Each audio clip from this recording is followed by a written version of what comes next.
coisa. No caso, é o dinheiro do contribuinte. Então eu acho que ele não pode. Mas, como conversando com esse mesmo amigo meu que me alertou para a questão da relatividade ou absolutismo desses direitos, ele diz o seguinte: mas, numa sociedade civilizada, não é reprovável, moralmente falando, que haja um acordo sobre a utilização de tais bens em determinadas situações, desde que com responsabilidade, desde que haja, em determinadas situações, o ressarcimento. Mas isso tudo, não li a matéria, então peço desculpas se eu estou falando uma bobagem, não foi levado em consideração, pelo menos na visão dessa pessoa com quem eu conversei. Isso eu estou dizendo, por quê? Porque eu volto a insistir na tecla de que, em matéria de judiciário e imprensa, o jornalista também é um julgador. Ele deve sempre ouvir a outra parte, deve, no mínimo, conceder a outra parte, ao acusado, no mínimo, o mesmo espaço do fato que ele está julgando como se fosse moralmente ou juridicamente reprovado. Porque a decisão do jornalista em escrever determinada matéria, em publicar determinada matéria, corta na carne da pessoa. E isso tem a ver, inclusive, com a questão das gravações telefônicas. Não vou nem entrar no mérito da questão de que como pode algo em segredo de justiça vazar para a imprensa.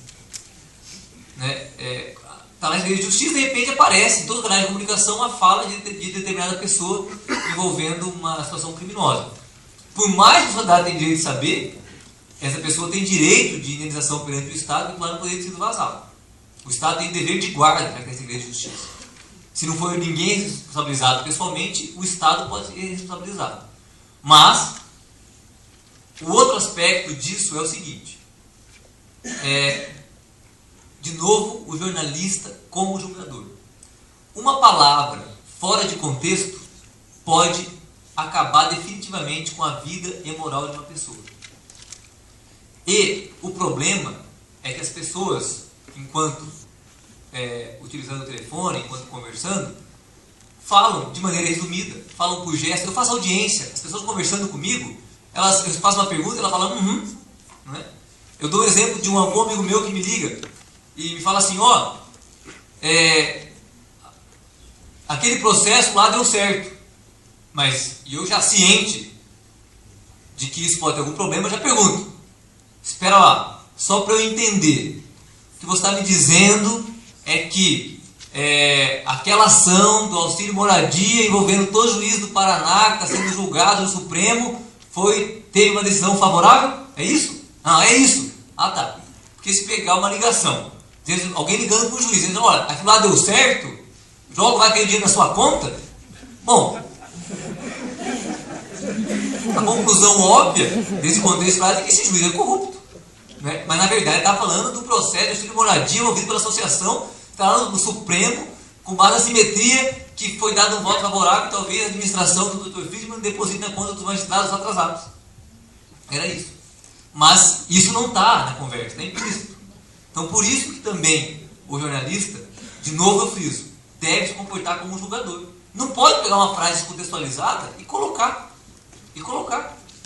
Isso corta na carne da pessoa, não se faz justiça, porque o jornalismo também é uma questão de justiça, assim como o judiciário.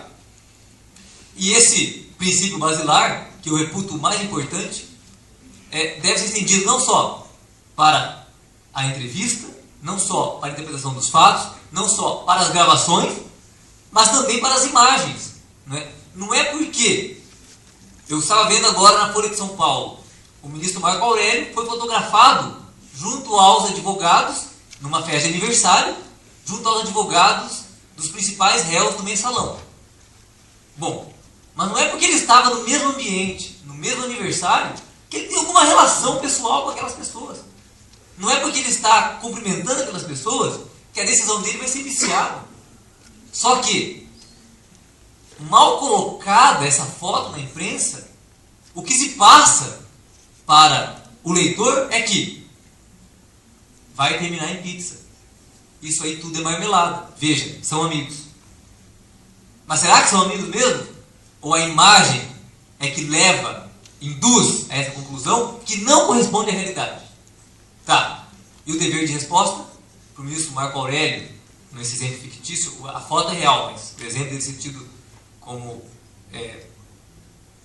envolvido nessa questão, vamos supor que ele queira o direito de resposta. Talvez saia uma nota na coluna, assim, que vai ao lado do direito de resposta de 3 linhas. Olha, ressalta o ministro de que não tem relação de amizade e se declara sem qualquer impossibilidade para julgar o caso. Não é. Então, por isso, na falta de uma lei de imprensa, e como nós devemos respeitar a todo custo a liberdade de expressão, a liberdade de pensamento, a função do jornalista, que é essencial ao Estado democrático de direito, devemos, todos, inclusive jornalistas, devem se comportar como julgadores, para que não cometam injustiça no exercício da sua profissão. Porque o pior que pode acontecer, tanto no judiciário quanto no jornal, é prejudicar uma pessoa que é inocente. Então, desse erro, a prudência, que é uma das virtudes principais, deve ser o elemento calibrador de ambas as atividades. Então, com essas considerações, gostaria de agradecer a presença de todos e pedir desculpa se eu me alonguei demais. Obrigado.